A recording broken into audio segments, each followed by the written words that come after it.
क्या हुआ जब अचानक प्रयागराज महाकुंभ में प्रकट हुई वानर सेना और उन्होंने बचाई एक 9 साल की बच्ची की जान।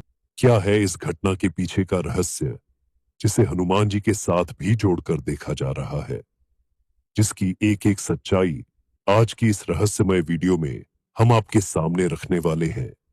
सबसे पहले महादेव के सच्चे भक्त इस वीडियो को लाइक करके कमेंट बॉक्स में हर हर महादेव जरूर लिखें।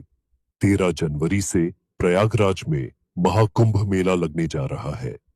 भारत के 4 शहरों में कुंभ मेले का आयोजन होता है, जिसमें प्रयागराज, हरिद्वार, नासिक और उज्जैन शामिल होते हैं। परंतु पूर्ण महाकुंभ 144 साल में केवल एक बार लगता है और इस महाकुंभ में स्वयं देवी देवता गंगा नदी में शाही स्नान करने आते हैं। जो भी मनुष्य इस महाकुंभ संगम में स्नान करता है उसकी मुक्ति का मार्ग खुल जाता है, क्योंकि ऐसा माना जाता है महाकुंभ के 1.5 माह के समय दौरान गंगा नदी स्वयं अमृत बन जाती है और इसी चाह में देश दुनिया से कई श्रद्धालु महाकुंभ में पहुंचते हैं और संगम में डुबकी लगाते हैं। परंतु इस महाकुंभ में सबसे ज्यादा महत्व साधु संतों का होता है। उनके विभिन्न अखाड़े, उनकी भगवान के प्रति भक्ति और उनकी तपस्या महाकुंभ में आकर्षण का केंद्र होती है। करोड़ों लोग गंगा स्नान के साथ साधु संतों के दर्शन करने भी महाकुंभ पहुंचते हैं और उनके आशीर्वाद प्राप्त कर लेने से जीवन के सारे दुखों का अंत हो जाता है। ऐसे में मध्य प्रदेश के इंदौर शहर में रहने वाले आकाश उपाध्याय महाकुंभ में शामिल होने के लिए बहुत उत्साहित थे। इस बार वह अपने पूरे परिवार के साथ प्रयागराज के महाकुंभ में जाने वाले थे। उनके परिवार में उनके माता पिता, उनकी धर्मपत्नी धरती और 9 साल की बेटी पूजा थी।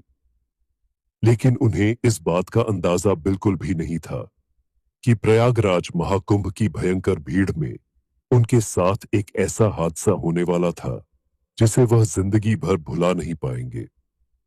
महादेव उनके साथ बहुत बड़ी लीला रचने वाले थे। जब आकाश अपने परिवार के साथ महाकुंभ में पहुंचे तो वहां पर भयंकर भीड़ थी। बहुत सारे लोग पहले से ही वहां पर आ चुके थे।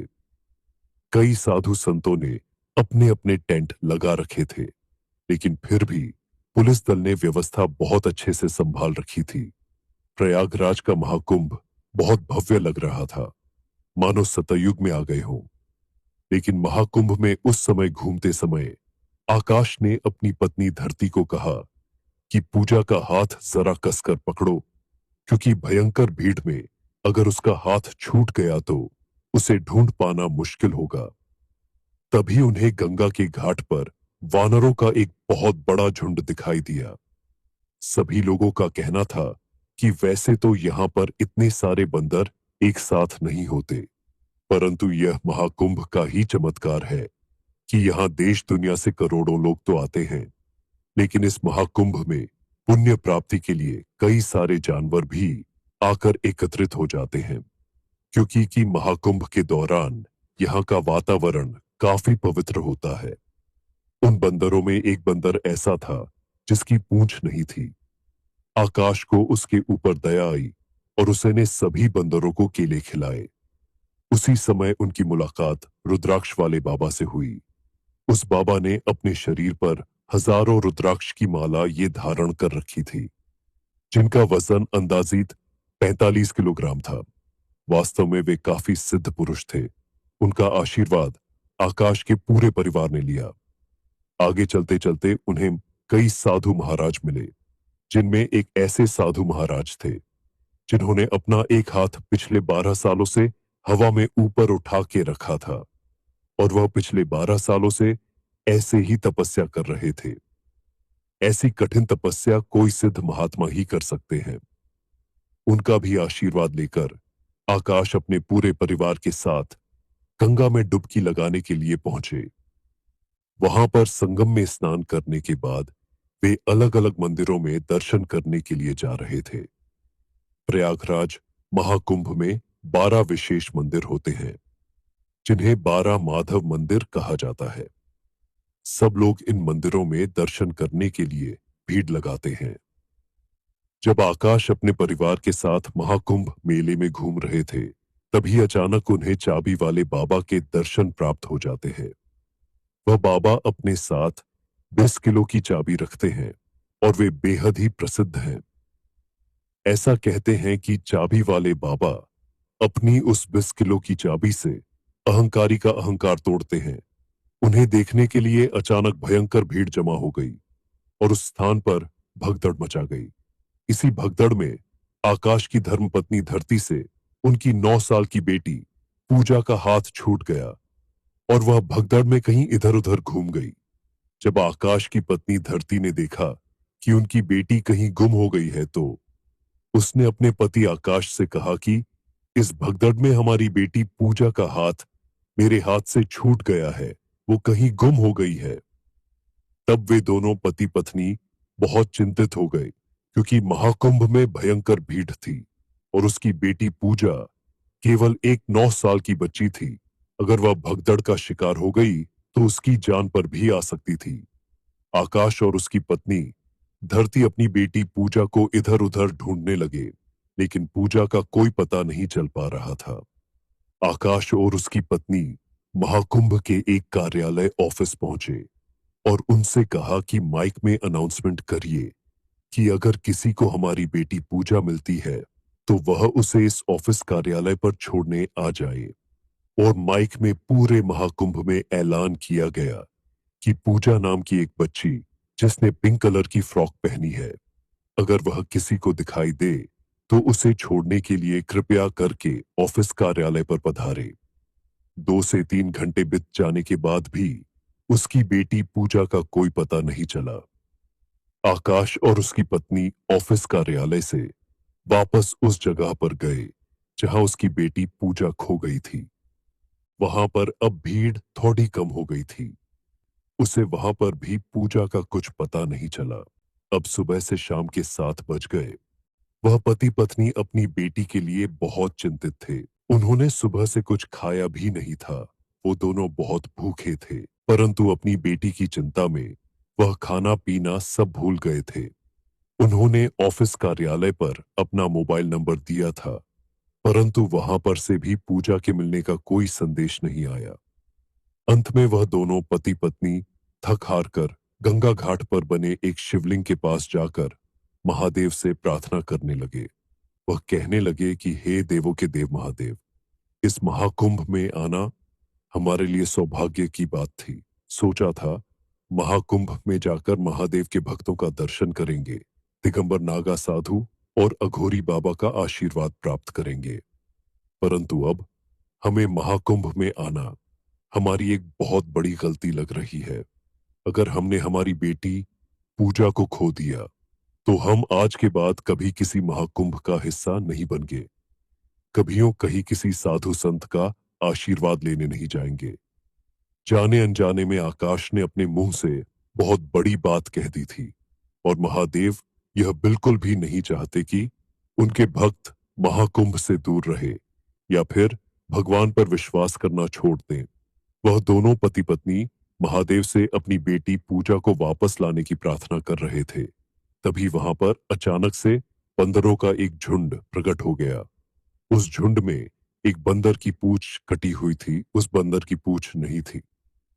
आकाश और उसकी पत्नी धरती सोचने लगे, एक साथ इतने सारे बंदर कहां से आ गए? यह चमत्कार कैसे हो गया? तभी आकाश की नजर उस बंदर पर पड़ी जिसकी पूंछ नहीं थी।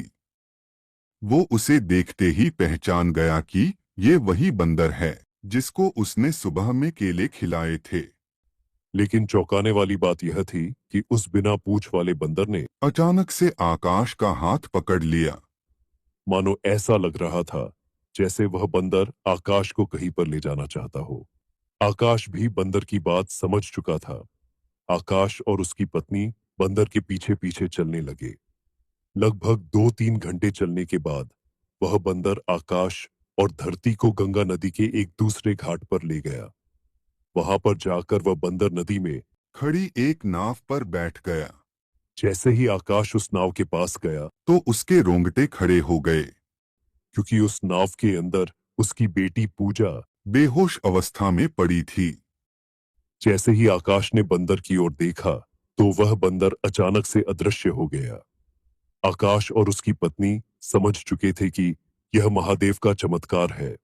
वह बंदर कोई और नहीं, हनुमान जी का ही रूप था। उस समय आकाश और धरती फुट फुट कर रोने लगे, क्योंकि उसको अपनी बेटी पूजा के मिल जाने के साथ साथ महादेव का चमत्कार देखने को मिला। उस बात की उसे बहुत बड़ी खुशी थी। श्री कृष्ण ने गीता में कहा है, जैसी करनी वैसी भरनी। आकाश और उसके परिवार ने आज सुबह बंदर को केले खिलाकर एक अच्छा कर्म किया था। उसी अच्छे कर्म के बदले में महादेव ने उसकी खोई हुई बेटी वापस लौटा दी। इसीलिए कहते हैं, कर भला तो हो भला। बंदर को केले खिलाने का प्रसंग हमें यही बात सिखाता है। लेकिन अभी भी पूजा नाव में बेहोशी की अवस्था में पड़ी थी। कुछ गंगा जल के छींटे उसके मुंह पर मारकर उसे होश में लाया गया। वो छोटी सी बच्ची बहुत डर चुकी थी, लेकिन अपने माता पिता को सामने देख उसकी जान में जान आ गई। उसका कहना था कि भगदड़ के बीच जब उसकी मां से उसका हाथ छूटा तो भीड़ के साथ इधर उधर भटक गई। सारे चेहरे उसे अनजाने लग रहे थे। उसे किसी के ऊपर भी भरोसा नहीं था। तो वे गंगा के इस घाट पर आकर इस नाव के अंदर बैठ गई। लेकिन भूख प्यास की वजह से रात्र तक वह बेहोश हो गई। महादेव की कृपा और वानर सेना के चमत्कार से एक बार फिर आकाश और धरती अपनी बेटी पूजा को प्राप्त कर पाए थे। उसने शिवलिंग को हाथ जोड़कर प्रणाम किया और महादेव से कहा कि आपने हमारी लाज रखी। अगर आज हमारी बेटी हमसे जुदा हो जाती तो हम कभी भी महाकुंभ का हिस्सा नहीं बनते। लेकिन अब हम समझ चुके हैं, आप यही चाहते हैं कि हम हर महाकुंभ मेले में आते रहे। इसलिए आज आपने हमारे साथ होने वाली बहुत बड़ी दुर्घटना को टाल दिया। भाग्य बनाने वाले को ब्रह्मा कहते हैं, लेकिन जो बने हुए भाग्य को भी बदल दे उसे देवों के देव महादेव कहते हैं। प्रयागराज महाकुंभ में हाल ही में घटित यह बहुत बड़ी चमत्कारी घटना है, जिसके बाद आकाश ने अपनी बेटी पूजा को अपने कंधों पर लेकर पूरा महाकुंभ घुमाया, क्योंकि अब वह और ज्यादा जोखिम नहीं उठाना चाहता था। आकाश ने अपने परिवार के साथ एक बार फिर से त्रिवेणी संगम में गंगा स्नान किया और पुनः इंदौर लौटकर आ गए। अपने घर पहुंचने के बाद उन्होंने इस चमत्कार के बारे में अपने सभी सगे संबंधी दोस्तों को बताया और महादेव की इस लीला को सबने साष्टांग प्रणाम किया। इस पूरी घटना को लेकर दोस्तों, आप क्या विचार रखते हैं? हमें नीचे कमेंट बॉक्स में जरूर बताएं। अगर आपको भी आज की यह चमत्कारी घटना पसंद आई है तो वीडियो को लाइक, शेयर और चैनल को सब्सक्राइब करके कमेंट बॉक्स में हर हर महादेव जरूर लिखें।